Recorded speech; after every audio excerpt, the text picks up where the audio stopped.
coming soon to a theater close to you. अब मैं बोल रहा हूँ coming soon to a store next to you.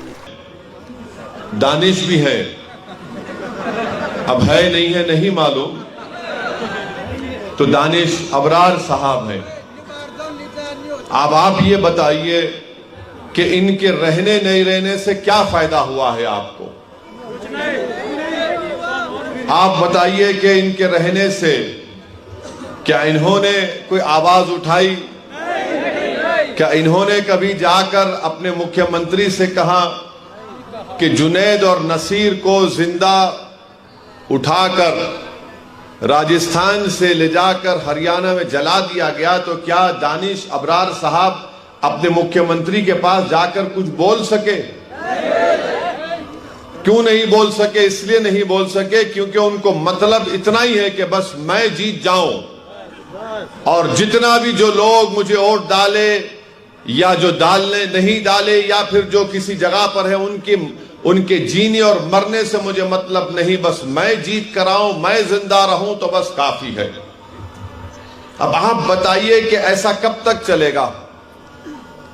Junaid Naseer का जो कत्ल का वाकया है वो अल्पसंख्यक समाज का वाकया नहीं है, वो इंसानियत का वाकया है।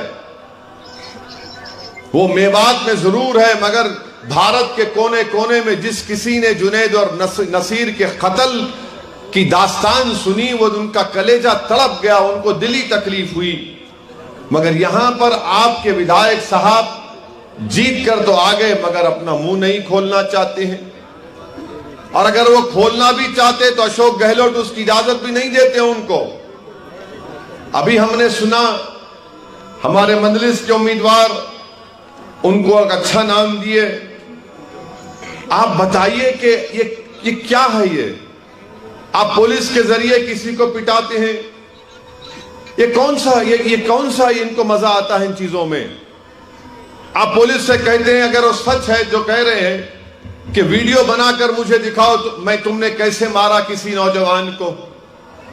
अरे भैया, आपको कोई जिताता है तो उसकी मदद करने के लिए, उसकी तकलीफ को दूर करने के लिए, जुल्म करने के लिए आपको कोई नहीं जिताता। अगर आप ताकत में इतना डूब जाएंगे, गुरूर में इतना डूब जाएंगे, तो फिर आपका तो सियासी खातिमा यकीनी होगा। मैं इसलिए कह रहा हूं, मैं इसलिए कह रहा हूं कि फिरौन को भी अपनी ताकत पर बड़ा गुरूर था, नमरूद को भी था अपनी ताकत पर बड़ा गुरूर, यजीद को भी था अपनी ताकत पर बड़ा गुरूर, बड़े बड़े बादशाहों को बड़ा गुरूर था कि अब मेरा महल, मेरा हवेली कभी वीरान नहीं होगी। मगर तारीख ने देख लिया कि उन बड़े बड़े बादशाहों के महल आज वीरान पड़े हुए हैं। इनकी हवेलियों में आज कोई इंसान नहीं जाता, कबूतर बैठते हैं वहां पर घोंसला बनाकर। तुमको कौन सा गुरूर ये? अरे भाई, 4 दिन की दुनिया है, आए हैं, इसी मट्टी में चले जाएंगे। मगर तुम क्या करके जा रहे हो? अफसोस की बात है कि ये जुल्म करते हैं आपके, मारो उनको और वीडियो दिखाओ।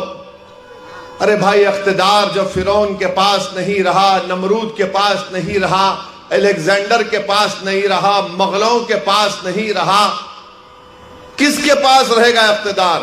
किसी के पास नहीं रहेगा। मगर ये लोग इतना गुरूर में आ गए कि बस विधायक बन गए। अरे दुनिया में विधायक बनना कोई बड़ी बात नहीं है, इंसान बनना बहुत बड़ी बात है।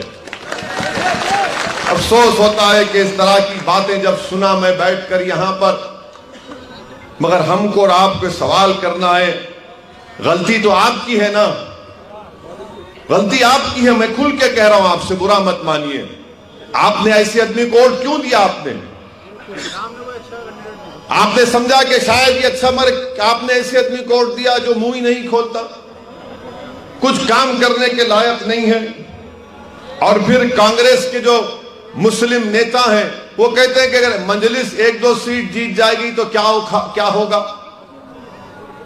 मैं उनको बताना चाह रहा हूं कि 1-2 अगर हम जीत जाएंगे तो चाहे बीजेपी हो वसुंधरा राजे हो, अमित शाह हो, मोदी, अशोक गहलोत हो, हम इनकी रातों की नींद हराम कर देंगे, याद रखो।